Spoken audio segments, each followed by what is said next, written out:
ಸ್ನೇಹಿತರೆ, ಒಂದು ಬಟ್ಟೆ ಕಾರ್ಖಾನೆಯಲ್ಲಿ ಪ್ರತಿದಿನದಂತೆ ಕೆಲಸ ನಡೆಯುತ್ತಿತ್ತು. ಎಲ್ಲೆಡೆ ಯಂತ್ರಗಳ ಶಬ್ದ ಮೊಳಗುತ್ತಿತ್ತು. ಯಾರೋ ಬಟ್ಟೆಗಳನ್ನು ಕತ್ತರಿಸುತ್ತಿದ್ದರು. ಯಾರೋ ಹೊಲಿಗೆ ಕೆಲಸದಲ್ಲಿ ತೊಡಗಿದ್ದರು. ಇನ್ನು ಯಾರೋ ತಯಾರಾದ ಬಟ್ಟೆಗಳನ್ನು ಮಡಚಿ ಪ್ಯಾಕ್ ಮಾಡುತ್ತಿದ್ದರು. ಅದೇ ಕಾರ್ಖಾನೆಯ ಒಂದು ಮೂಲೆಯಲ್ಲಿ ಉಳಿದವರಿಗಿಂತ ಸ್ವಲ್ಪ ವಿಭಿನ್ನವಾಗಿ ನೈನಾ ಕುಳಿತಿದ್ದಳು. ನೈನಾ ಮೌನವಾಗಿ ತನ್ನ ಕೆಲಸದಲ್ಲಿ ತೊಡಗಿರುತ್ತಿದ್ದಳು. ಯಾರೊಂದಿಗೂ ಹೆಚ್ಚು ಮಾತನಾಡುತ್ತಿರಲಿಲ್ಲ. ಯಾರ ವಿಷಯದಲ್ಲೂ ತಲೆಕೆಡಿಸಿಕೊಳ್ಳುತ್ತಿರಲಿಲ್ಲ. ಯಂತ್ರ ಮಾತ್ರ ಓಡುತ್ತಿತ್ತು ಮತ್ತು ಅವಳ ಕೈಗಳು ನಿಲ್ಲದೆ ಕೆಲಸ ಮಾಡುತ್ತಲೇ ಇರುತ್ತಿದ್ದವು. ಯಾವುದೇ ಬಟ್ಟೆಯಲ್ಲಿ ಸ್ವಲ್ಪವಾದರೂ ತಪ್ಪು ಕಂಡುಬಂದರೆ ಯಾರಿಗೂ ಹೇಳದೆ ತಾನೇ ಅದನ್ನು ಸರಿಪಡಿಸುತ್ತಿದ್ದಳು. ನಿಧಾನವಾಗಿ ಎಲ್ಲರಿಗೂ ಅರ್ಥವಾಗತೊಡಗಿತು, ಈ ಹುಡುಗಿ ಕೆಲಸದಲ್ಲಿ ತುಂಬಾ ಚುರುಕಾಗಿದ್ದಾಳೆ ಎಂದು. ಆದರೆ ಅಷ್ಟೇ ಶಾಂತವಾಗಿಯೂ ಇದ್ದಳು. ಆದರೆ ಕೆಲವರು ಅವಳನ್ನು ಹೊಗಳುತ್ತಿದ್ದರೆ, ಇನ್ನು ಕೆಲವರು ಅವಳನ್ನು ವಿಚಿತ್ರ ದೃಷ್ಟಿಯಿಂದ ನೋಡುತ್ತಿದ್ದರು. ಗೊತ್ತಿಲ್ಲ ಹೇಗಿರುವ ಹುಡುಗಿ, ಯಾರೊಂದಿಗೂ ಮಾತನಾಡುವುದೇ ಇಲ್ಲ, ಕೆಲಸವನ್ನು ನೋಡಿ ಎಷ್ಟು ಮಾಡುತ್ತಾಳೆ. ನಿಧಾನವಾಗಿ ಮಾತುಗಳು ಶುರುವಾಗಿದ್ದವು. ಆದರೆ ನೈನಾಗೆ ಈ ಮಾತುಗಳಿಂದ ಯಾವುದೇ ವ್ಯತ್ಯಾಸವಾಗುತ್ತಿರಲಿಲ್ಲ. ಅವಳಿಗೆ ಒಂದೇ ಒಂದು ಚಿಂತೆ ಇರುತ್ತಿತ್ತು, ಸಮಯಕ್ಕೆ ಸರಿಯಾಗಿ ಕೆಲಸ ಮುಗಿಸಬೇಕು, ಆಗ ಬೇಗ ಮನೆಗೆ ಹೋಗಬಹುದು ಎಂದು. ಏಕೆಂದರೆ ಮನೆಯಲ್ಲಿ ಯಾರೋ ಅವಳಿಗಾಗಿ ಕಾಯುತ್ತಿದ್ದರು. ಒಬ್ಬ ವೃದ್ಧ ವ್ಯಕ್ತಿ ಅವರಿಗೆ ಸ್ವತಃ ಸರಿಯಾಗಿ ಎದ್ದೇಳಲು ಕೂಡ ಸಾಧ್ಯವಾಗುತ್ತಿರಲಿಲ್ಲ. ನೈನಾಗೆ ಅವರು ಕೇವಲ ಜವಾಬ್ದಾರಿಯಲ್ಲ, ಅವಳ ಆಧಾರವಾಗಿದ್ದರು. ಆದರೆ ಈ ವಿಷಯವನ್ನು ಕಾರ್ಖಾನೆಯಲ್ಲಿ ಯಾರಿಗೂ ಗೊತ್ತಿರಲಿಲ್ಲ. ಕಾರ್ಖಾನೆಯ ಮಾಲೀಕ ಅಮಿತ್ ವರ್ಮಾಗೂ ಸಹ ಗೊತ್ತಿರಲಿಲ್ಲ. ಅಮಿತ್ ಆಗಾಗ ಕಾರ್ಖಾನೆಗೆ ಭೇಟಿ ನೀಡುತ್ತಿದ್ದನು. ಪ್ರತಿಯೊಂದು ಕೆಲಸವನ್ನು ಗಮನದಿಂದ ನೋಡುತ್ತಿದ್ದನು. ಒಂದು ದಿನ ಅವನ ಕಣ್ಣು ಮೊದಲ ಬಾರಿಗೆ ನೈನಾಳ ಮೇಲೆ ಬಿದ್ದಾಗ ಅವನು ಸ್ವಲ್ಪ ಸಮಯ ಅಲ್ಲೇ ನಿಂತು ಅವಳು ಕೆಲಸ ಮಾಡುವುದನ್ನು ನೋಡುತ್ತಿದ್ದನು. ಉಳಿದವರು ಮತ್ತೆ ಮತ್ತೆ ನಿಲ್ಲುತ್ತಿದ್ದರು, ಮಾತನಾಡುತ್ತಿದ್ದರು. ಆದರೆ ನೈನಾ ತಲೆ ಎತ್ತದೆ ನಿರಂತರವಾಗಿ ಕೆಲಸ ಮಾಡುತ್ತಿದ್ದಳು. ಅಮಿತ್ ಪಕ್ಕದಲ್ಲಿ ನಿಂತಿದ್ದ ಮೇಲ್ವಿಚಾರಕನನ್ನು ಕೇಳಿದನು, ಈ ಹುಡುಗಿ ಯಾರು? ಸರ್, ಹೊಸದಾಗಿ ಬಂದಿದ್ದಾಳೆ. ಇನ್ನೂ 2 ತಿಂಗಳ ಹಿಂದೆ ಬಂದಳು. ಮೇಲ್ವಿಚಾರಕ ಉತ್ತರಿಸಿದನು. ಕೆಲಸ ಹೇಗೆ ಮಾಡುತ್ತಾಳೆ? ಸರ್, ಎಲ್ಲರಿಗಿಂತ ಚೆನ್ನಾಗಿ ಕೆಲಸ ಮಾಡುತ್ತಾಳೆ. ಅಮಿತ್ ಮತ್ತೆ ನೈನಾಳ ಕಡೆ ನೋಡಿದನು ಮತ್ತು ಏನೂ ಹೇಳದೆ ಅಲ್ಲಿಂದ ಹೊರಟನು. ಆ ದಿನದ ನಂತರ ಅವನು ಯಾವಾಗಲೂ ಕಾರ್ಖಾನೆಗೆ ಬಂದಾಗ ಒಮ್ಮೆ ನೈನಾಳನ್ನು ಖಂಡಿತ ನೋಡುತ್ತಿದ್ದನು. ನಿಧಾನವಾಗಿ ಅವನಿಗೆ ಅರ್ಥವಾಗತೊಡಗಿತು, ಈ ಹುಡುಗಿ ಕೇವಲ ಪರಿಶ್ರಮಿಯಲ್ಲ, ತುಂಬಾ ಬುದ್ಧಿವಂತಳೂ ಹೌದು ಎಂದು. ಒಂದು ದಿನದ ವಿಷಯ. ಒಂದು ದೊಡ್ಡ ಆರ್ಡರ್ ಬಂದಿತ್ತು. ಎಲ್ಲರೂ ಬೇಗ ಬೇಗ ಕೆಲಸ ಮುಗಿಸಲು ತೊಡಗಿದ್ದರು. ಇದೇ ಸಮಯದಲ್ಲಿ ಕೆಲವು ಬಟ್ಟೆಗಳ ಕಟಿಂಗ್ನಲ್ಲಿ ತಪ್ಪು ಆಯಿತು. ಉಳಿದವರು ಗಾಬರಿಯಾದರು. ಈ ಸಂಪೂರ್ಣ ಸರಕು ಹಿಂದಿರುಗುತ್ತದೆ. ಈಗ ಕಂಪನಿಗೆ ತುಂಬಾ ನಷ್ಟವಾಗುತ್ತದೆ. ಆದರೆ ಅದೇ ಸಮಯದಲ್ಲಿ ನೈನಾ ಆ ಬಟ್ಟೆಗಳನ್ನು ತೆಗೆದುಕೊಂಡಳು. ಸ್ವಲ್ಪ ಹೊತ್ತು ಗಮನದಿಂದ ನೋಡಿ ಮೌನವಾಗಿ ಅವುಗಳನ್ನು ಸರಿಪಡಿಸಲು ಶುರುಮಾಡಿದಳು. ಕೆಲವೇ ಸಮಯದಲ್ಲಿ ಅವಳು ಆ ಹಾಳಾದ ಬಟ್ಟೆಯನ್ನು ಹೀಗೆ ತಯಾರಿಸಿದಳು, ಅದು ಮೊದಲಿಗಿಂತಲೂ ಚೆನ್ನಾಗಿ ಕಾಣಲು ಶುರುವಾಯಿತು. ಅಮಿತ್ಗೆ ಈ ವಿಷಯ ತಿಳಿದಾಗ ಅವನು ಸ್ವತಃ ಅಲ್ಲಿಗೆ ಬಂದು ನಿಂತನು. ಇದನ್ನು ನೀನು ಮಾಡಿದ್ದೀಯಾ ಎಂದು ಕೇಳಿದನು. ನೈನಾ ತಲೆ ತಗ್ಗಿಸಿ ಹೇಳಿದಳು, ಹೌದು. ಹೇಗೆ ಮಾಡಿದೆ? ಸರ್, ಸ್ವಲ್ಪ ವಿನ್ಯಾಸ ಬದಲಾಯಿಸಿದೆ. ಬಟ್ಟೆ ಹಾಳಾಗಿರಲಿಲ್ಲ. ಅಮಿತ್ ಕೆಲವು ಕ್ಷಣ ಅವಳನ್ನು ನೋಡುತ್ತಲೇ ಇದ್ದನು. ಅವಳ ಮುಖದಲ್ಲಿ ಯಾವುದೇ ಅಹಂಕಾರ ಇರಲಿಲ್ಲ. ಕೇವಲ ಸರಳತೆ ಮತ್ತು ತನ್ನ ಕೆಲಸದ ಮೇಲಿನ ನಂಬಿಕೆ ಮಾತ್ರ ಇತ್ತು. ಕೆಲವು ದಿನಗಳ ನಂತರ ಅಮಿತ್ನ ದೃಷ್ಟಿಯಲ್ಲಿ ನೈನಾಳ ಸ್ಥಾನ ಬದಲಾಗಿತ್ತು ಮತ್ತು ಕೆಲವೇ ದಿನಗಳಲ್ಲಿ ನೈನಾಳನ್ನು ಮೇಲ್ವಿಚಾರಕಿಯಾಗಿ ನೇಮಿಸಲಾಯಿತು. ಈಗ ಅವಳು ಉಳಿದವರಿಂದ ಕೆಲಸ ಮಾಡಿಸಬೇಕಾಗಿತ್ತು. ಇಲ್ಲಿಂದಲೇ ನಿಜವಾದ ಸಮಸ್ಯೆ ಶುರುವಾಯಿತು. ಏಕೆಂದರೆ ಮೊದಲು ಅವಳ ಜೊತೆ ಕೆಲಸ ಮಾಡುತ್ತಿದ್ದವರು ಈಗ ಅವಳ ಕೆಳಗೆ ಕೆಲಸ ಮಾಡಬೇಕಾಗಿತ್ತು ಮತ್ತು ಈ ವಿಷಯ ಯಾರಿಗೂ ಇಷ್ಟವಾಗಲಿಲ್ಲ. ನಿಧಾನವಾಗಿ ಕಾರ್ಖಾನೆಯಲ್ಲಿ ಗುಸುಗುಸು ಮಾತುಗಳು ಶುರುವಾದವು. ಇಷ್ಟು ಬೇಗ ಬಡ್ತಿ? ಏನೋ ತಪ್ಪಿದೆ. ಅರ್ಥವಾಗುತ್ತಿದೆಯಲ್ಲ ಏಕೆ ಸಿಕ್ಕಿದೆ ಎಂದು. ಈ ಮಾತುಗಳು ಈಗ ಹಿಂದೆ ಮಾತ್ರವಲ್ಲ, ಅವಳ ಮುಂದೆ ಕೂಡ ಕೇಳಿಸತೊಡಗಿದವು. ಒಂದು ದಿನ ಊಟದ ಸಮಯದಲ್ಲಿ ಕೆಲವು ಜನರು ಉದ್ದೇಶಪೂರ್ವಕವಾಗಿ ಅವಳ ಮುಂದೆ ಮಾತಾಡಲು ಶುರುಮಾಡಿದರು. ಕೆಲವರ ಅದೃಷ್ಟ ತುಂಬಾ ವೇಗವಾಗಿರುತ್ತದೆ ಅಥವಾ ವಿಧಾನವೇ ಬೇರೆ ಇರಬೇಕು. ನೈನಾ ಎಲ್ಲವನ್ನೂ ಕೇಳುತ್ತಿದ್ದಳು, ಆದರೆ ಏನೂ ಹೇಳಲಿಲ್ಲ. ಮೌನವಾಗಿ ತನ್ನ ಊಟವನ್ನು ನಿಲ್ಲಿಸಿ ಅಲ್ಲಿಂದ ಎದ್ದು ಹೊರಟಳು. ಅವಳ ಕಣ್ಣುಗಳಲ್ಲಿ ಸ್ವಲ್ಪ ತೇವವಿತ್ತು, ಆದರೆ ಅದನ್ನು ಯಾರಿಗೂ ತೋರಿಸಲಿಲ್ಲ. ಅದೇ ಸಂಜೆ ಕೆಲಸ ಮಾಡುತ್ತಾ ಇದ್ದಾಗ ಅಚಾನಕ್ ನೈನಾಗೆ ತೀವ್ರ ತಲೆಸುತ್ತು ಶುರುವಾಯಿತು. ಅವಳ ಕಣ್ಣುಗಳ ಮುಂದೆ ಎಲ್ಲವೂ ಮಸುಕಾಗತೊಡಗಿತು. ಕೈಗಳ ಹಿಡಿತ ಯಂತ್ರದಿಂದ ತಪ್ಪಿತು ಮತ್ತು ಮುಂದಿನ ಕ್ಷಣವೇ ಅವಳು ನೆಲಕ್ಕೆ ಬಿದ್ದಳು. ಕಾರ್ಖಾನೆಯಲ್ಲಿ ತಕ್ಷಣ ಗೊಂದಲ ಉಂಟಾಯಿತು. ಅಯ್ಯೋ, ನೈನಾ ಬಿದ್ದಳು. ಬೇಗ ನೋಡಿ, ಏನಾಯಿತು? ಎಲ್ಲರೂ ತಮ್ಮ ಕೆಲಸ ಬಿಟ್ಟು ಆತಂಕದಿಂದ ಅವಳ ಬಳಿ ಓಡಿದರು. ಯಾರೋ ಅವಳನ್ನು ಎಬ್ಬಿಸಲು ಪ್ರಯತ್ನಿಸುತ್ತಿದ್ದರು. ಯಾರೋ ಕೇವಲ ನಿಂತು ನೋಡುತ್ತಿದ್ದರು. ಕೆಲವೇ ಸೆಕೆಂಡುಗಳಲ್ಲಿ ಈ ಸುದ್ದಿ ನೇರವಾಗಿ ಅಮಿತ್ಗೆ ತಲುಪಿತು. ಆ ಸಮಯದಲ್ಲಿ ಅಮಿತ್ ಕಾರ್ಖಾನೆಯ ಹೊರಗೆ ಯಾವುದೋ ಕೆಲಸಕ್ಕಾಗಿ ಹೋಗಿದ್ದನು.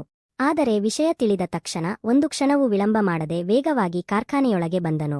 ಅವನ ಮುಖದಲ್ಲಿ ಆತಂಕ ಸ್ಪಷ್ಟವಾಗಿತ್ತು ಮತ್ತು ಅವನ ನಡೆಗಳಲ್ಲಿ ಅಶಾಂತಿ ಕಾಣಿಸುತ್ತಿತ್ತು. ಅವನು ನೇರವಾಗಿ ನೈನಾ ಬಿದ್ದಿದ್ದ ಸ್ಥಳಕ್ಕೆ ಬಂದನು. ಸುತ್ತಲೂ ಜನರು ನಿಂತು ಕೇವಲ ಮಾತಾಡುತ್ತಿದ್ದರು. ಹಿಂದೆ ಸರಿಯಿರಿ, ಸ್ವಲ್ಪ ಹಿಂದೆ ಸರಿಯಿರಿ, ಅಮಿತ್ ಗಟ್ಟಿಯಾದ ಧ್ವನಿಯಲ್ಲಿ ಹೇಳಿದನು. ಅವನ ಧ್ವನಿ ಕೇಳುತ್ತಿದ್ದಂತೆ ಎಲ್ಲರೂ ತಕ್ಷಣ ಒಂದು ಕಡೆ ಸರಿದರು. ನೈನಾ ಪ್ರಜ್ಞಾಹೀನಳಾಗಿ ಬಿದ್ದಿದ್ದಳು. ಅವಳ ಮುಖ ಬಿಳಿಯಾಗಿತ್ತು ಮತ್ತು ಉಸಿರಾಟವೂ ನಿಧಾನವಾಗಿತ್ತು. ಅಮಿತ್ ಯಾವುದೇ ತಡ ಮಾಡದೆ ಅವಳನ್ನು ಎತ್ತಿ ತನ್ನ ಕಾರಿನಲ್ಲಿ ಕೂರಿಸಿದನು. ಯಾರಾದರೂ ನನ್ನ ಜೊತೆ ಬರುತ್ತೀರಾ ಎಂದು ಕೇಳಿದನು. ಆದರೆ ಯಾರಿಗೂ ಮುಂದೆ ಬರುವ ಧೈರ್ಯವಾಗಲಿಲ್ಲ. ಅಮಿತ್ ಸ್ವತಃ ಕಾರು ಸ್ಟಾರ್ಟ್ ಮಾಡಿ ನೇರವಾಗಿ ಹತ್ತಿರದ ಆಸ್ಪತ್ರೆಗೆ ಹೊರಟನು. ದಾರಿಯಿಡೀ ಅವನ ಮನಸ್ಸಿನಲ್ಲಿ ಒಂದೇ ಪ್ರಶ್ನೆ ಓಡುತ್ತಿತ್ತು. ಅಂತೂ ಅಚಾನಕ್ ಹೀಗೆ ಏನಾಯಿತು? ಸರಿ ಸ್ನೇಹಿತರೆ, ಆಸ್ಪತ್ರೆ ತಲುಪಿದ ತಕ್ಷಣ ಅವನು ವೈದ್ಯರನ್ನು ಕರೆಸಿದನು. ವೈದ್ಯರು ನೈನಾಳನ್ನು ಸ್ಟ್ರೆಚರ್ ಮೇಲೆ ಹಾಕಿ ಒಳಗೆ ತೆಗೆದುಕೊಂಡು ಹೋಗಿ ಚಿಕಿತ್ಸೆ ಆರಂಭಿಸಿದರು. ಸ್ವಲ್ಪ ಸಮಯದ ನಂತರ ವೈದ್ಯರು ಹೊರಗೆ ಬಂದರು. ಇವರ ಜೊತೆ ಯಾರು ಇದ್ದಾರೆ ಎಂದು ಕೇಳಿದರು. ನಾನು, ಅಮಿತ್ ಉತ್ತರಿಸಿದನು. ವೈದ್ಯರು ಗಂಭೀರ ಧ್ವನಿಯಲ್ಲಿ ಹೇಳಿದರು, ಇವರ ಸ್ಥಿತಿ ಸರಿಯಾಗಿಲ್ಲ. ಹಲವು ದಿನಗಳಿಂದ ಇವರಿಗೆ ಜ್ವರ ಇತ್ತು, ಆದರೆ ಇವರು ಔಷಧಿ ತೆಗೆದುಕೊಂಡಿಲ್ಲ. ದೌರ್ಬಲ್ಯವು ತುಂಬಾ ಹೆಚ್ಚಾಗಿದೆ. ಇನ್ನೂ ಸ್ವಲ್ಪ ತಡವಾಗಿದ್ದರೆ ಪರಿಸ್ಥಿತಿ ಇನ್ನಷ್ಟು ಗಂಭೀರವಾಗಬಹುದಿತ್ತು. ಇದನ್ನು ಕೇಳಿ ಅಮಿತ್ ಮೌನವಾಗಿ ಬಿಟ್ಟನು. ಇಡೀ ದಿನ ಕಷ್ಟಪಟ್ಟು ಕೆಲಸ ಮಾಡುವ ಈ ಹುಡುಗಿ ತನ್ನ ಆರೋಗ್ಯದ ಬಗ್ಗೆ ಇಷ್ಟು ನಿರ್ಲಕ್ಷ್ಯ ಏಕೆ ಮಾಡುತ್ತಾಳೆ ಎಂದು ಅವನಿಗೆ ಅರ್ಥವಾಗಲಿಲ್ಲ. ಈಗ ಹೇಗಿದ್ದಾರೆ ಎಂದು ಕೇಳಿದನು. ಈಗ ಅಪಾಯದಿಂದ ಹೊರಗಿದ್ದಾರೆ. ಆದರೆ ಕೆಲವು ದಿನ ವಿಶ್ರಾಂತಿ ಬೇಕು, ವೈದ್ಯರು ಹೇಳಿದರು. ಅಮಿತ್ ತಕ್ಷಣ ದಾಖಲಾತಿಗೆ ಹಣ ಪಾವತಿಸಿದನು ಮತ್ತು ಅಲ್ಲೇ ಕುಳಿತನು. ಕೆಲವು ಗಂಟೆಗಳ ನಂತರ ನೈನಾಗೆ ಪ್ರಜ್ಞೆ ಬಂತು. ಅವಳು ನಿಧಾನವಾಗಿ ಕಣ್ಣು ತೆರೆದಳು. ಎದುರು ಆಸ್ಪತ್ರೆಯ ಬಿಳಿ ಮೇಲ್ಚಾವಣಿ ಕಾಣಿಸುತ್ತಿತ್ತು. ಕೆಲವು ಕ್ಷಣ ಅವಳಿಗೆ ತಾನು ಎಲ್ಲಿದ್ದಾಳೆ ಎಂಬುದು ಅರ್ಥವಾಗಲಿಲ್ಲ. ನಂತರ ಅವಳ ದೃಷ್ಟಿ ಪಕ್ಕದಲ್ಲಿ ಕುಳಿತಿದ್ದ ಅಮಿತ್ ಮೇಲೆ ಬಿತ್ತು. ಅವಳು ಗಾಬರಿಗೊಂಡು ಎದ್ದೇಳಲು ಪ್ರಯತ್ನಿಸಿದಳು. ನಿಧಾನವಾಗಿ, ಈಗ ಎದ್ದೇಳಬೇಡ, ಅಮಿತ್ ಹೇಳಿದನು. ಸರ್, ನಾನು ಇಲ್ಲಿ. ನೈನಾ ನಿಧಾನ ಧ್ವನಿಯಲ್ಲಿ ಕೇಳಿದಳು. ನೀನು ಪ್ರಜ್ಞೆ ತಪ್ಪಿದ್ದೆ, ಅದಕ್ಕಾಗಿ ನಿನ್ನನ್ನು ಆಸ್ಪತ್ರೆಗೆ ತರಬೇಕಾಯಿತು, ಅಮಿತ್ ಶಾಂತವಾಗಿ ಉತ್ತರಿಸಿದನು. ನೈನಾಳ ಮುಖದಲ್ಲಿ ಚಿಂತೆ ಸ್ಪಷ್ಟವಾಗತೊಡಗಿತು. ಸರ್, ಆಸ್ಪತ್ರೆ? ಆದರೆ ನನ್ನ ಬಳಿ ಇಷ್ಟು ಹಣ ಇಲ್ಲ. ಅವಳ ಧ್ವನಿ ನಡುಗುತ್ತಿತ್ತು. ಅಮಿತ್ ತಕ್ಷಣ ಹೇಳಿದನು, ನಿನಗೆ ಹಣದ ಬಗ್ಗೆ ಚಿಂತಿಸುವ ಅಗತ್ಯವಿಲ್ಲ. ಎಲ್ಲವನ್ನೂ ನಾನು ನೋಡಿಕೊಳ್ಳುತ್ತೇನೆ. ಇಲ್ಲ ಸರ್, ನಾನು ಇಷ್ಟು ಖರ್ಚು ಭರಿಸಲು ಸಾಧ್ಯವಿಲ್ಲ, ನೈನಾ ಹೇಳಿದಳು. ಅಮಿತ್ ಸ್ವಲ್ಪ ಗಟ್ಟಿಯಾಗಿ ಹೇಳಿದನು, ನೀನು ಕಂಪನಿಯಲ್ಲಿ ಕೆಲಸ ಮಾಡುತ್ತಿದ್ದಾಗ ಪ್ರಜ್ಞೆ ತಪ್ಪಿದ್ದೆ. ನಿನ್ನ ಚಿಕಿತ್ಸೆ ಮಾಡಿಸುವುದು ನಮ್ಮ ಜವಾಬ್ದಾರಿ. ಇದು ಯಾವುದೇ ಉಪಕಾರವಲ್ಲ. ನೈನಾ ಮೌನವಾದಳು. ಅವಳ ಬಳಿ ಹೇಳಲು ಏನೂ ಇರಲಿಲ್ಲ. ಮುಂದಿನ 2 ದಿನ ಅವಳು ಆಸ್ಪತ್ರೆಯಲ್ಲೇ ಇದ್ದಳು. ಅಮಿತ್ ಪ್ರತಿದಿನ ಬಂದು ಅವಳ ಆರೋಗ್ಯ ವಿಚಾರಿಸುತ್ತಿದ್ದನು. ಔಷಧಿ, ಊಟ ಎಲ್ಲವೂ ಸಮಯಕ್ಕೆ ಸರಿಯಾಗಿ ಸಿಗುತ್ತಿತ್ತು. ಆದರೆ ನೈನಾಳ ಮನಸ್ಸಿನಲ್ಲಿ ವಿಚಿತ್ರವಾದ ಭಾರವಿತ್ತು. ತಾನು ಯಾರಿಗೋ ಹೊರೆಯಾಗಿದ್ದೇನೆ ಎಂಬ ಭಾವನೆ ಅವಳಿಗೆ ಬರುತ್ತಿತ್ತು. 3ನೇ ದಿನ ವೈದ್ಯರು ಅವಳನ್ನು ಡಿಸ್ಚಾರ್ಜ್ ಮಾಡಿದರು. ಅಮಿತ್ ಸ್ವತಃ ಅವಳನ್ನು ಮನೆಗೆ ಬಿಟ್ಟು ಬರಲು ಹೋದನು. ಕಾರು ಒಂದು ಚಿಕ್ಕ ಹಳೆಯ ಮನೆಯ ಮುಂದೆ ನಿಂತಿತು. ಇಲ್ಲೇ ಇರುತ್ತೀಯಾ? ಅಮಿತ್ ಕೇಳಿದನು. ಹೌದು, ನೈನಾ ನಿಧಾನವಾಗಿ ಹೇಳಿದಳು. ಅವಳು ಒಳಗೆ ಹೋದ ತಕ್ಷಣ ಒಬ್ಬ ವೃದ್ಧನ ಧ್ವನಿ ಕೇಳಿಸಿತು. ನೈನಾ, ನೀನು ಬಂದೆಯಾ? ಅವಳು ತಕ್ಷಣ ಒಳಗೆ ಹೋಗಿ ಹೇಳಿದಳು. ಹೌದು ಬಾಬೂಜಿ, ನಾನು ಬಂದೆ. ಅಮಿತ್ ಕೂಡ ಬಾಗಿಲಿನವರೆಗೆ ಬಂದಿದ್ದನು. ಅವನು ನೋಡಿದನು, ಒಬ್ಬ ವೃದ್ಧ ವ್ಯಕ್ತಿ ಹಾಸಿಗೆಯ ಮೇಲೆ ಮಲಗಿದ್ದರು. ಅವರಿಗೆ ಸರಿಯಾಗಿ ಎದ್ದೇಳಲು ಸಹ ಸಾಧ್ಯವಾಗುತ್ತಿರಲಿಲ್ಲ. ಇವರು ಯಾರು ಮಗಳೇ? ವೃದ್ಧರು ಕೇಳಿದರು. ಬಾಬೂಜಿ, ಇವರು ನನ್ನ ಮಾಲೀಕರು.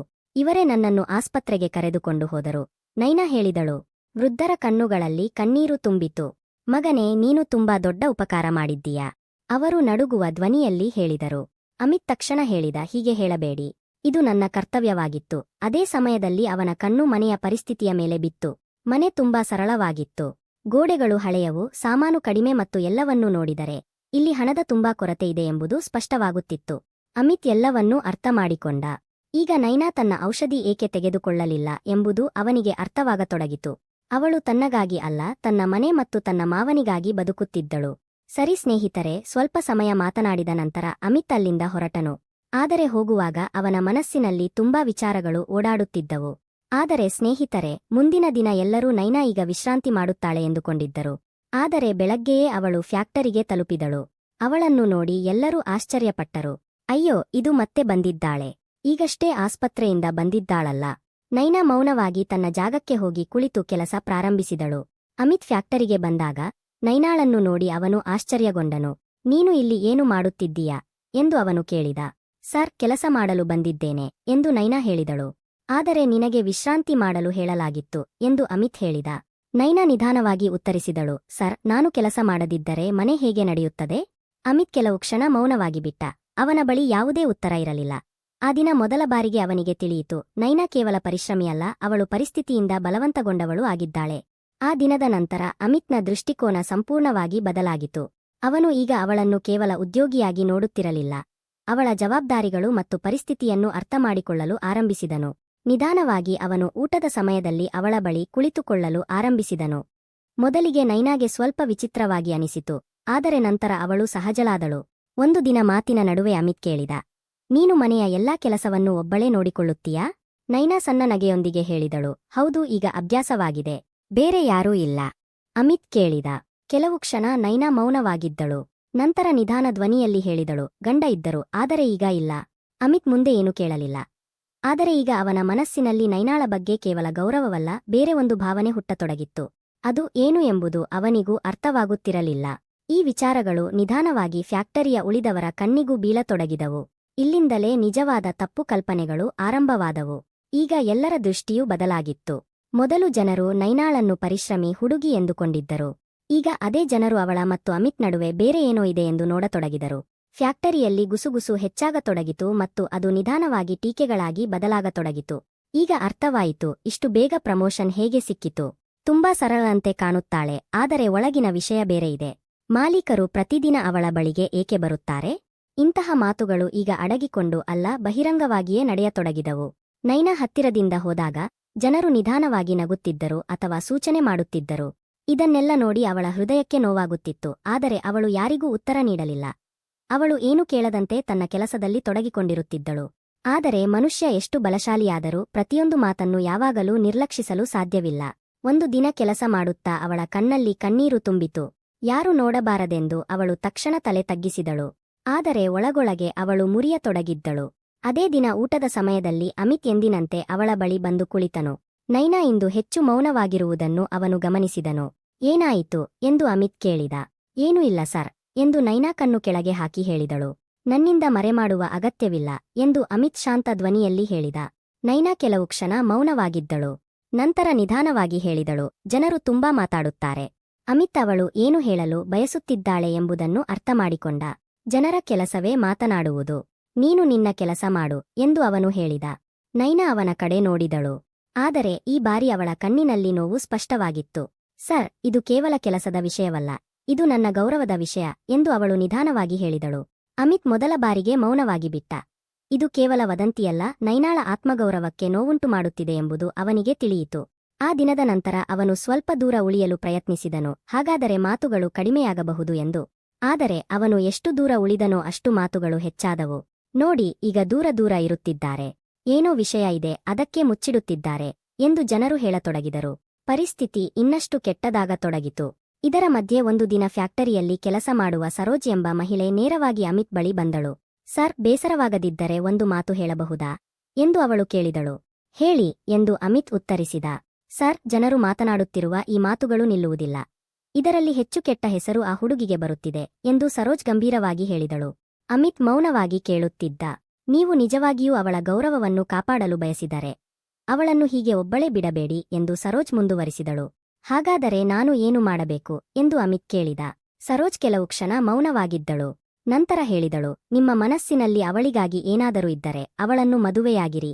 ಕನಿಷ್ಠ ಜನರ ಬಾಯಿ ಮುಚ್ಚುತ್ತದೆ. ಈ ಮಾತು ಕೇಳಿ ಅಮಿತ್ ಸಂಪೂರ್ಣ ಮೌನವಾಗಿ ಬಿಟ್ಟ. ಅವನು ಈ ವಿಷಯವನ್ನು ಇಷ್ಟು ಸ್ಪಷ್ಟವಾಗಿ ಎಂದಿಗೂ ಯೋಚಿಸಿರಲಿಲ್ಲ. ಆದರೆ ಈಗ ತನ್ನನ್ನೇ ಪ್ರಶ್ನಿಸಿದಾಗ ಉತ್ತರ ಸ್ಪಷ್ಟವಾಗಿತ್ತು. ಅವನಿಗೆ ನೈನಾಳ ಬಗ್ಗೆ ಕೇವಲ ಸಹಾನುಭೂತಿ ಇರಲಿಲ್ಲ, ಅದಕ್ಕಿಂತ ಹೆಚ್ಚೇನೋ ಇತ್ತು. ಅವನು ಅವಳನ್ನು ಅರ್ಥಮಾಡಿಕೊಳ್ಳಲು ಆರಂಭಿಸಿದ್ದ, ಅವಳ ಜವಾಬ್ದಾರಿಗಳನ್ನು ಅನುಭವಿಸಿದ್ದ ಮತ್ತು ಬಹುಶಃ ಅವಳನ್ನು ಇಷ್ಟಪಡತೊಡಗಿದ್ದ. ಆದರೆ ಒಂದು ಭಯವೂ ಇತ್ತು. ಅವನು ಈ ವಿಷಯ ಹೇಳಿದರೆ ನೈನಾ ಅವನನ್ನು ತಪ್ಪಾಗಿ ಅರ್ಥಮಾಡಿಕೊಳ್ಳುತ್ತಾಳೆಯೇ? ಅವನು ಮಾಡಿದ ಸಹಾಯಕ್ಕೆ ಬದಲಾಗಿ ಇದನ್ನು ಮಾಡುತ್ತಿದ್ದಾನೆ ಎಂದುಕೊಳ್ಳುತ್ತಾಳೆಯೇ? ಈ ಗೊಂದಲದಲ್ಲಿ ಅವನು ಹಲವು ದಿನ ಮೌನವಾಗಿದ್ದ. ಇತ್ತ ಸರೋಜ್ ಒಂದು ದಿನ ಅವಕಾಶ ಪಡೆದು ನೈನಾಳ ಜೊತೆಯೂ ಮಾತನಾಡಿದಳು. ನನಗೆ ಒಂದು ಮಾತು ಹೇಳು ಎಂದು ಸರೋಜ್ ಹೇಳಿದಳು. ಮಾಲೀಕರು ನಿನ್ನನ್ನು ಮದುವೆಯಾಗಲು ಬಯಸಿದರೆ? ನೈನಾ ತಕ್ಷಣ ಆಶ್ಚರ್ಯಗೊಂಡಳು. ನೀನು ಯಾವ ರೀತಿಯ ಮಾತು ಮಾಡುತ್ತಿದ್ದೀಯಾ ಎಂದು ಅವಳು ಕೇಳಿದಳು. ನಾನು ಸರಿಯಾದ ಮಾತನ್ನೇ ಹೇಳುತ್ತಿದ್ದೇನೆ ಎಂದು ಸರೋಜ್ ಹೇಳಿದಳು. ಜನರು ಈಗಾಗಲೇ ಮಾತಾಡುತ್ತಿದ್ದಾರೆ. ಮದುವೆಯಾದರೆ ಎಲ್ಲವೂ ನಿಲ್ಲುತ್ತದೆ. ನೈನಾ ಸ್ವಲ್ಪ ಸಮಯ ಮೌನವಾಗಿದ್ದಳು. ನಂತರ ನಿಧಾನವಾಗಿ ಹೇಳಿದಳು, ನಾನು ಯಾವುದೇ ಕನಸು ಕಾಣುವುದಿಲ್ಲ. ನನ್ನ ಜೀವನ ಹೇಗಿದೆಯೋ ಹಾಗೆಯೇ ಇದೆ. ಅದರಲ್ಲಿ ನಾನು ಸರಿಯಾಗಿದ್ದೇನೆ. ಆದರೆ ಅವನೇ ಸ್ವತಃ ಹೇಳಿದರೆ ಎಂದು ಸರೋಜ್ ಕೇಳಿದಳು. ಈ ಬಾರಿ ನೈನಾ ಯೋಚಿಸಿ ಉತ್ತರಿಸಿದಳು, ಮದುವೆ ಮಾಡಿಕೊಳ್ಳಬಹುದು. ಆದರೆ ಒಂದು ಷರತ್ತು ಇದೆ. ಏನು ಎಂದು ಸರೋಜ್ ಕೇಳಿದಳು. ನಾನು ನನ್ನ ಬಾಬೂಜಿಯನ್ನು ಬಿಟ್ಟು ಎಲ್ಲಿಗೂ ಹೋಗುವುದಿಲ್ಲ. ನನ್ನನ್ನು ಸ್ವೀಕರಿಸುವವನು ಅವರನ್ನು ಕೂಡ ಸ್ವೀಕರಿಸಬೇಕು ಎಂದು ನೈನಾ ಸ್ಪಷ್ಟವಾಗಿ ಹೇಳಿದಳು. ಸರೋಜ್ ಇದನ್ನು ಕೇಳಿ ಮೌನವಾಗಿ ಬಿಟ್ಟಳು. ಈಗ ಅವಳ ಬಳಿ ಉತ್ತರ ಇರಲಿಲ್ಲ. ಅವಳು ನೇರವಾಗಿ ಅಮಿತ್ ಬಳಿ ಹೋಗಿ ಎಲ್ಲವನ್ನೂ ಹೇಳಿದಳು. ಅಮಿತ್ ಇದನ್ನು ಕೇಳಿದ ಕ್ಷಣ ಅವನ ಮುಖದಲ್ಲಿ ಒಂದು ವಿಭಿನ್ನವಾದ ಶಾಂತಿ ಮೂಡಿತು. ಈಗ ಅವನ ಮನಸ್ಸಿನ ಭಯ ದೂರವಾಗಿತ್ತು. ಸರಿಯಾದ ರೀತಿಯಲ್ಲಿ ಮುಂದುವರಿದರೆ ಈ ಸಂಬಂಧ ಸಾಧ್ಯ ಎಂಬುದು ಅವನಿಗೆ ತಿಳಿಯಿತು. ಅದೇ ಕ್ಷಣದಲ್ಲಿ ಅವನು ಒಂದು ನಿರ್ಧಾರ ತೆಗೆದುಕೊಂಡನು. ಮುಂದಿನ ದಿನ ಫ್ಯಾಕ್ಟರಿಯಲ್ಲಿ ಕೆಲಸ ನಡೆಯುತ್ತಿತ್ತು. ಆದರೆ ವಾತಾವರಣ ಸ್ವಲ್ಪ ವಿಭಿನ್ನವಾಗಿತ್ತು. ಅಮಿತ್ ನೇರವಾಗಿ ಒಳಗೆ ಬಂದು ಏನು ಹೇಳದೆ ನೈನಾಳ ಕಡೆ ನಡೆದನು. ಎಲ್ಲರ ಕಣ್ಣುಗಳು ಅವನ ಮೇಲೆ ನೆಟ್ಟಿದ್ದವು. ನೈನಾ ಏನಾಗುತ್ತಿದೆ ಎಂದು ಅರ್ಥಮಾಡಿಕೊಳ್ಳುವಷ್ಟರಲ್ಲಿ ಅಮಿತ್ ಅವಳ ಕೈ ಹಿಡಿದು ಜೋರಾಗಿ ಹೇಳಿದನು, ಇಂದಿನಿಂದ ಈ ಹುಡುಗಿಯ ಬಗ್ಗೆ ಯಾರೂ ತಪ್ಪಾಗಿ ಮಾತನಾಡುವುದಿಲ್ಲ. ಏಕೆಂದರೆ ನಾನು ಅವಳನ್ನು ಮದುವೆಯಾಗಲಿದ್ದೇನೆ. ಪೂರ್ಣ ಹಾಲ್ ಕ್ಷಣಾರ್ಧದಲ್ಲಿ ಮೌನವಾಗಿ ಬಿಟ್ಟಿತು. ನೈನಾಳ ಉಸಿರು ವೇಗವಾಯಿತು. ಇವೆಲ್ಲವೂ ಇಷ್ಟು ಅಚಾನಕ್ ಹೇಗೆ ಆಯಿತು ಎಂಬುದು ಅವಳಿಗೆ ಅರ್ಥವಾಗಲಿಲ್ಲ. ಅಮಿತ್ ಅವಳ ಕಡೆ ನೋಡಿ ನಿಧಾನವಾಗಿ ಹೇಳಿದನು, ಹೆದರಬೇಡ, ನಾನು ನಿನ್ನ ಜೊತೆ ಇದ್ದೇನೆ. ನಿನ್ನ ಬಾಬೂಜಿಯೂ ನಮ್ಮ ಜೊತೆ ಇರುತ್ತಾರೆ. ಈ ಮಾತುಗಳನ್ನು ಕೇಳಿ ನೈನಾಳ ಕಣ್ಣಲ್ಲಿ ಕಣ್ಣೀರು ತುಂಬಿತು. ಆದರೆ ಮುಂದೆ ನಡೆಯಲಿದ್ದದ್ದು ನಿಜವಾಗಿಯೂ ಮನುಷ್ಯತ್ವವನ್ನು ಅಳಿಸುವಂತಹದ್ದು ಎಂಬುದು ಅವಳಿಗೆ ತಿಳಿದಿರಲಿಲ್ಲ. ಕೆಲವರಿಗೆ ನಾಚಿಕೆ ಆಗುತ್ತಿತ್ತು ಮತ್ತು ಈಗ ಕೆಲವರು ಒಳಗೊಳಗೆ ಹೊತ್ತಿ ಉರಿಯುತ್ತಿದ್ದರು. ಆದರೆ ಈಗ ಯಾರಿಗೂ ಏನನ್ನೂ ಹೇಳುವ ಧೈರ್ಯ ಇರಲಿಲ್ಲ. ಅಮಿತ್ ಅದೇ ಸಮಯದಲ್ಲಿ ನಿಂತು ಸ್ಪಷ್ಟವಾದ ಮತ್ತು ದೃಢವಾದ ಧ್ವನಿಯಲ್ಲಿ ಹೇಳಿದನು, ನಾವು ಬೇಗನೆ ಮದುವೆಯಾಗುತ್ತೇವೆ ಮತ್ತು ಎಲ್ಲವನ್ನೂ ಸಂಪೂರ್ಣವಾಗಿ ಸ್ಪಷ್ಟ ರೀತಿಯಲ್ಲಿ ಮಾಡುತ್ತೇವೆ. ಅವನ್ ಮಾತುಗಳಲ್ಲಿ ಅಷ್ಟು ನಂಬಿಕೆಯಿತ್ತು. ಅಲ್ಲಿದ್ದ ಯಾರೊಬ್ಬರೂ ಅವನ ಮೇಲೆ ಪ್ರಶ್ನೆ ಎತ್ತಲು ಸಾಧ್ಯವಾಗಲಿಲ್ಲ. ಇಷ್ಟು ಹೇಳಿ ಅವನು ನಿಧಾನವಾಗಿ ನೈನಾಳ ಕೈಬಿಡಿ ಏನೂ ಹೇಳದೆ ತನ್ನ ಕೇಬಿನ್ ಕಡೆಗೆ ನಡೆದು ಹೋದನು. ಆದರೆ ಅವನ ಈ ಒಂದು ನಿರ್ಧಾರದಿಂದ ಕೆಲವು ದಿನಗಳ ನಂತರ ಫ್ಯಾಕ್ಟರಿಯ ಸಂಪೂರ್ಣ ವಾತಾವರಣವೇ ಬದಲಾಗಿತ್ತು. ಈಗ ಫ್ಯಾಕ್ಟರಿಯಲ್ಲಿ ಹಿಂದಿನಂತ ಗುಸುಗುಸು ಮಾತುಗಳು ಇರಲಿಲ್ಲ. ಮೊದಲು ನೈನಾಳ ಬಗ್ಗೆ ವಿವಿಧ ರೀತಿಯ ಮಾತುಗಳನ್ನು ಆಡುತ್ತಿದ್ದವರೇ ಈಗ ಅವಳ ಕಣ್ಣುಗಳನ್ನು ಎದುರಿಸಲು ತಪ್ಪಿಸಿಕೊಳ್ಳತೊಡಗಿದರು. ಯಾರೊಬ್ಬ ಮುಖದಲ್ಲಿ ಸಂಕೋಚವಿತ್ತು, ಇನ್ನೊಬ್ಬರು ಮೌನವಾಗಿರುವುದೇ ಒಳ್ಳೆಯದು ಎಂದುಕೊಳ್ಳುತ್ತಿದ್ದರು. ನೈನಾ ಕೂಡ ಹಿಂದಿನಂತೆ ಮೌನವಾಗಿ ತನ್ನ ಕೆಲಸ ಮಾಡುತ್ತಲೇ ಇದ್ದಳು. ಆದರೆ ಈಗ ಅವಳ ಒಳಗೆ ಹಿಂದಿನಂತ ಭಯ ಮತ್ತು ಅಶಾಂತಿ ಇರಲಿಲ್ಲ. ಅವಳ ಮುಖದಲ್ಲಿ ಸ್ವಲ್ಪ ಶಾಂತಿ ಸ್ಪಷ್ಟವಾಗಿ ಕಾಣಿಸತೊಡಗಿತ್ತು. ನಿಧಾನವಾಗಿ ಕೆಲವೇ ದಿನಗಳಲ್ಲಿ ಮದುವೆಯ ಸಿದ್ಧತೆ ಆರಂಭವಾಯಿತು. ಅಮಿತ್ ಆರಂಭದಿಂದಲೇ ತೀರ್ಮಾನಿಸಿದ್ದನು, ಅವನು ಈ ಸಂಬಂಧವನ್ನು ಯಾವುದೇ ಆಡಂಬರ ಮತ್ತು ಗದ್ದಲವಿಲ್ಲದೆ ಸರಳವಾಗಿ ನಿಭಾಯಿಸುತ್ತಾನೆ ಎಂದು. ಅವನು ಸ್ಪಷ್ಟವಾಗಿ ಹೇಳಿದನು, ಸಂಬಂಧದ ನಿಜವಾದ ಬಲ ಪ್ರದರ್ಶನದಲ್ಲಿ ಅಲ್ಲ, ಅರ್ಥಮಾಡಿಕೊಳ್ಳುವಿಕೆ ಮತ್ತು ನಂಬಿಕೆಯಲ್ಲಿ ಇರುತ್ತದೆ. ನೈನಾಳಿಗೂ ಅವನ ಈ ಆಲೋಚನೆ ಸರಿಯೆನಿಸಿತು ಮತ್ತು ಯಾವುದೇ ಹಿಂಜರಿಕೆಯಿಲ್ಲದೆ ಅವನ ಮಾತನ್ನು ಒಪ್ಪಿಕೊಂಡಳು. ಮದುವೆ ದಿನ ಇಬ್ಬರೂ ಒಂದು ಚಿಕ್ಕ ದೇವಾಲಯಕ್ಕೆ ತಲುಪಿದರು. ಕೆಲವೇ ಆಪ್ತರು ಅಲ್ಲಿ ಇದ್ದರು. ಯಾವುದೇ ಗದ್ದಲ ಇರಲಿಲ್ಲ, ಯಾವುದೇ ಪ್ರದರ್ಶನ ಇರಲಿಲ್ಲ, ಕೇವಲ ಸರಳತೆ ಮತ್ತು ಸತ್ಯತೆ ಇತ್ತು. ಪಂಡಿತರು ಮಂತ್ರಗಳನ್ನು ಓದಲು ಆರಂಭಿಸಿದರು. ನೈನಾ ಮತ್ತು ಅಮಿತ್ ಎದುರು ಒಬ್ಬರು ಕುಳಿತಿದ್ದರು. ನೈನಾಳ ಮನಸ್ಸಿನಲ್ಲಿ ಸ್ವಲ್ಪ ಆತಂಕ ಇತ್ತು, ಆದರೆ ಜೊತೆಗೆ ಒಂದು ನೆಮ್ಮದಿಯೂ ಇತ್ತು, ಏಕೆಂದರೆ ಈಗ ಅವಳ ಜೀವನದಲ್ಲಿ ಅವಳನ್ನು ಅರ್ಥಮಾಡಿಕೊಳ್ಳುವ ಒಬ್ಬ ವ್ಯಕ್ತಿ ಇದ್ದನು. 7 ಸುತ್ತುಗಳು ಪೂರ್ಣವಾದಾಗ ಇಬ್ಬರು ಹೊಸ ಸಂಬಂಧದಲ್ಲಿ ಬಂಧಿತರಾಗಿದ್ದರು. ಮದುವೆಯ ನಂತರ ಅಮಿತ್ ಮೊದಲಿಗೆ ಮಾಡಿದ ಕೆಲಸವೆಂದರೆ ಅವನು ನೇರವಾಗಿ ನೈನಾಳ ಮನೆಗೆ ಹೋದನು ಮತ್ತು ಅಲ್ಲಿ ಅವಳ ಬಾಬೂಜಿ ಮಂಚದ ಮೇಲೆ ಕುಳಿತಿದ್ದರು. ಬಾಬೂಜಿ, ನೀವು ನಮ್ಮ ಜೊತೆ ಬರುತ್ತೀರಾ? ಅಮಿತ್ ಗೌರವದಿಂದ ಹೇಳಿದನು. ಬಾಬೂಜಿಯ ಕಣ್ಣುಗಳಲ್ಲಿ ಕಣ್ಣೀರು ತುಂಬಿತು. ಮಗನೇ, ನಾನು ಹೊರೆ ಆಗಿಬಿಡುತ್ತೇನೆ, ಅವರು ನಿಧಾನವಾಗಿ ಹೇಳಿದರು. ಅಮಿತ್ ತಕ್ಷಣ ಹೇಳಿದನು, ನೀವು ಹೊರೆ ಅಲ್ಲ, ನೀವು ನಮ್ಮ ಹಿರಿಯರು. ನೈನಾ ಇದನ್ನೆಲ್ಲ ಕೇಳಿ ಮೌನವಾಗಿ ನಿಂತಿದ್ದಳು. ಆದರೆ ಅವಳ ಹೃದಯದಲ್ಲಿ ವಿಚಿತ್ರವಾದ ಸಂತೋಷ ಇತ್ತು. ಅವಳಿಗೆ ಅನಿಸಿತು, ಬಹುಶಃ ಅವಳು ಸರಿಯಾದ ನಿರ್ಧಾರ ತೆಗೆದುಕೊಂಡಿದ್ದಾಳೆ ಎಂದು. ಸರಿ ಸ್ನೇಹಿತರೆ, ಕೆಲವೇ ದಿನಗಳಲ್ಲಿ ಬಾಬೂಜಿಯು ಅಮಿತ್ನ ಮನೆಗೆ ಬಂದರು. ಅಲ್ಲಿ ಅವರ ಸಂಪೂರ್ಣ ಕಾಳಜಿ ವಹಿಸಲಾಗತೊಡಗಿತು. ಔಷಧಿ ಸೇವನೆ ಎಲ್ಲವೂ ಸಮಯಕ್ಕೆ ನಡೆಯತೊಡಗಿತು.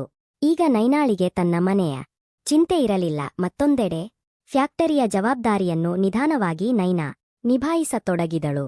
ಅಮಿತ್ ತನ್ನ ಹೊಸ ಕೆಲಸದಲ್ಲಿ ಬ್ಯುಸಿಯಾಗಿದ್ದನು. ಆದರೆ ಫ್ಯಾಕ್ಟರಿ ಈಗ ಒಳ್ಳೆಯ ಕೈಗಳಲ್ಲಿ ಇದೆ ಎಂಬ ನಂಬಿಕೆ ಅವನಿಗಿತ್ತು. ನೈನಾ ತನ್ನ ಕೆಲಸ ಮಾಡುವ ರೀತಿಯಿಂದ ಸಂಪೂರ್ಣ ವಾತಾವರಣವನ್ನೇ ಬದಲಿಸಿದಳು. ಮೊದಲು ಜನರು ಕೇವಲ ಕೆಲಸ ಮುಗಿಸುವುದರ ಮೇಲೆ ಮಾತ್ರ ಗಮನ ಕೊಡುತ್ತಿದ್ದರು. ಈಗ ಅವರು ಕೆಲಸವನ್ನು ಇನ್ನಷ್ಟು ಉತ್ತಮಗೊಳಿಸಲು ಪ್ರಯತ್ನಿಸತೊಡಗಿದರು. ಅವಳು ಎಲ್ಲರ ಜೊತೆಯೂ ಸಮಾನವಾಗಿ ವರ್ತಿಸಿದಳು. ಯಾರೊಂದಿಗೂ ತಾರತಮ್ಯ ಮಾಡಲಿಲ್ಲ. ನಿಧಾನವಾಗಿ ಅವಳ ವಿರುದ್ಧ ಮಾತನಾಡುತ್ತಿದ್ದವರೇ ಈಗ ಅವಳನ್ನು ಗೌರವಿಸಲು ಆರಂಭಿಸಿದರು. ಕೆಲವರು ಅವಳ ಬಳಿ ಬಂದು ಕ್ಷಮೆಯನ್ನು ಕೇಳಿದರು. ಒಂದು ದಿನ ಅದೇ ಸರೋಜ್ ಅವಳ ಬಳಿಗೆ ಬಂದು ಹೇಳಿದಳು, ನೀನು ನಿಜವಾಗಿಯೂ ನಿನ್ನ ಅದೃಷ್ಟ ಬದಲಿಸಿಕೊಂಡೆ. ನೈನಾ ಸಣ್ಣದಾಗಿ ನಕ್ಕು ಹೇಳಿದಳು, ಅದೃಷ್ಟ ಬದಲಾಗಿಲ್ಲ, ಕೇವಲ ಸರಿಯಾದ ಸಮಯದಲ್ಲಿ ಸರಿಯಾದ ವ್ಯಕ್ತಿ ಸಿಕ್ಕನು. ಸ್ನೇಹಿತರೆ ಸಮಯದೊಂದಿಗೆ ಎಲ್ಲವೂ ಗೌರವಕ್ಕೆ ತಿರುಗಿತು. ಆದರೆ ನೈನಾ ಎಂದಿಗೂ ತನ್ನ ಹಳೆಯ ದಿನಗಳನ್ನು ಮರೆಯಲಿಲ್ಲ. ಇವೆಲ್ಲವನ್ನೂ ಪಡೆಯಲು ಅವಳು ಯಾವ ಪರಿಸ್ಥಿತಿಗಳ ಮೂಲಕ ಹೋದಳು ಎಂಬುದು ಅವಳಿಗೆ ಯಾವಾಗಲೂ ನೆನಪಿತ್ತು. ಒಂದು ದಿನ ಅವಳು ತನ್ನ ಕೋಣೆಯಲ್ಲಿ ಕುಳಿತಿದ್ದಳು. ಬಾಬೂಜಿ ಹತ್ತಿರವೇ ವಿಶ್ರಾಂತಿ ಪಡೆಯುತ್ತಿದ್ದರು ಮತ್ತು ಅಮಿತ್ ತನ್ನ ಕೆಲಸದಲ್ಲಿ ತೊಡಗಿದ್ದನು. ನೈನಾ ಕಿಟಕಿಯಿಂದ ಹೊರಗೆ ನೋಡುತ್ತಿದ್ದಳು. ಅವಳ ಮುಖದಲ್ಲಿ ಒಂದು ನೆಮ್ಮದಿ ಇತ್ತು, ಒಂದು ತೃಪ್ತಿ ಇತ್ತು. ಈಗ ಅವಳಿಗೆ ಯಾವುದರ ಭಯವೂ ಇರಲಿಲ್ಲ. ಜನರ ಮಾತುಗಳ ಭಯವೂ ಅಲ್ಲ, ಒಂಟಿತನದ ಭಯವೂ ಅಲ್ಲ, ಏಕೆಂದರೆ ಈಗ ಅವಳ ಬಳಿ ಎಲ್ಲವೂ ಇತ್ತು. ಆತ್ಮೀಯತೆ, ಗೌರವ ಮತ್ತು ಒಂದು ನಿಜವಾದ ಜೊತೆ. ಮತ್ತು ಬಹುಶಃ ಜೀವನದಲ್ಲಿ ಇದಕ್ಕಿಂತ ಹೆಚ್ಚು ಯಾರಿಗಾದರೂ ಬೇಕಾಗುವುದೇನು? ಸ್ನೇಹಿತರೆ, ಈ ಕಥೆಯಿಂದ ನಮಗೆ ಸಿಗುವ ಪಾಠವೆಂದರೆ ಮನುಷ್ಯನ ನಿಜವಾದ ಗುರುತು ಅವನ ಪರಿಸ್ಥಿತಿಗಳಲ್ಲ, ಬದಲಾಗಿ ಅವನ ನಿರ್ಧಾರಗಳು ಮತ್ತು ಅವನ ಉದ್ದೇಶಗಳಲ್ಲಿ ಇರುತ್ತದೆ. ಹೃದಯ ಶುದ್ಧವಾಗಿದ್ದರೆ ಮತ್ತು ಉದ್ದೇಶ ಸತ್ಯವಾಗಿದ್ದರೆ ಕೆಟ್ಟ ಹೆಸರು ಕೂಡ ಒಂದು ದಿನ ಗೌರವವಾಗಿ ಬದಲಾಗುತ್ತದೆ. ಮತ್ತು ನಿಜವಾಗಿ ಯಾರನ್ನಾದರೂ ಅರ್ಥಮಾಡಿಕೊಳ್ಳುವವರು ಜಗತ್ತಿನ ಬಗ್ಗೆ ಚಿಂತಿಸದೆ ಅವರಿಗೆ ಬೆಂಬಲ ನೀಡುತ್ತಾರೆ. ಆದರೆ ಈಗ ನೀವು ಹೇಳಿ, ನೀವು ನೈನಾಳ ಸ್ಥಾನದಲ್ಲಿದ್ದರೆ ಇಷ್ಟು ಕೆಟ್ಟ ಹೆಸರು ಬಂದರೂ ಮೌನವಾಗಿರುತ್ತಿದ್ದೀರಾ ಅಥವಾ ಎಲ್ಲರಿಗೂ ಉತ್ತರ ನೀಡುತ್ತಿದ್ದೀರಾ? ಮತ್ತು ನೀವು ಅಮಿತ್ನ ಸ್ಥಾನದಲ್ಲಿದ್ದರೆ ನೀವು ಎಲ್ಲರ ಮುಂದೆ ಇಂತಹ ನಿರ್ಧಾರ ತೆಗೆದುಕೊಳ್ಳುತ್ತಿದ್ದೀರಾ ಅಥವಾ ಸಮಾಜದ ಭಯದಿಂದ ಹಿಂದೆ ಸರಿಯುತ್ತಿದ್ದೀರಾ? ನಿಮ್ಮ ಅಭಿಪ್ರಾಯವನ್ನು ಕಾಮೆಂಟ್ ಬಾಕ್ಸ್ನಲ್ಲಿ ಖಂಡಿತವಾಗಿ ಬರೆಯಿರಿ. ಮತ್ತು ಈ ಕತೆ ನಿಮ್ಮ ಹೃದಯವನ್ನು ಮುಟ್ಟಿದ್ದರೆ ಇದನ್ನು ಲೈಕ್ ಮತ್ತು ಶೇರ್ ಮಾಡಿ ಮತ್ತು ಸಬ್ಸ್ಕ್ರೈಬ್ ಮಾಡಿ. ಹಾಗಾಗಿ ಇಂತಹ ಇನ್ನಷ್ಟು ನಿಜವಾದ ಕತೆಗಳು ನಿಮ್ಮವರೆಗೆ ತಲುಪುತ್ತಿರಲಿ.